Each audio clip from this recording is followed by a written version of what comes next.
On est là, on va vers le soleil, donc on va vers la Belgique. Certains vont peut-être être surpris parce que s'ils ont retenu de Brel ce plat pays qui est le mien, eh bien non, nous allons entrer par les Ardennes, qui est donc la partie accidentée de la Belgique.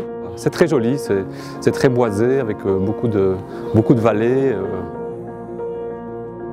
Alors, le vélo est un moyen pour effectivement arriver à décarboner le secteur du transport.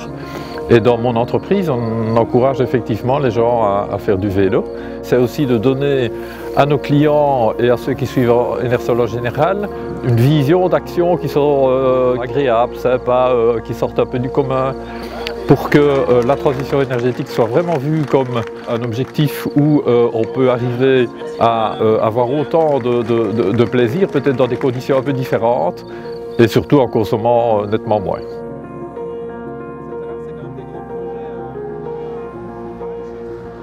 C'est allier à la fois le sport, le plaisir, la technologie, et finalement c'est une manière de montrer qu'un monde basé sur le bas carbone, c'est tout à fait possible. Et donc ici on a de la production d'énergie, on a de la mobilité alternative, et donc c'est vraiment ce genre de choses qu'on doit réfléchir, et on redécouvre une autre manière de se déplacer ou de faire du tourisme.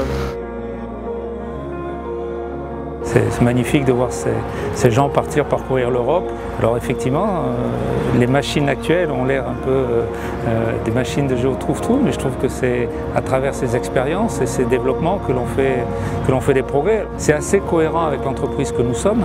Et aujourd'hui, par exemple, on a pris ce choix, il y a 5 ans, d'être des acteurs dans le stockage de l'énergie, d'être des acteurs dans la production d'hydrogène vert.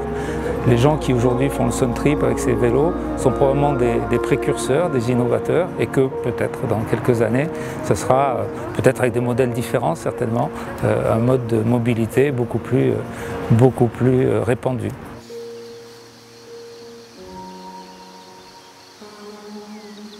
Et puis on va se mettre en route vers Bruxelles pour le feu d'artifice final.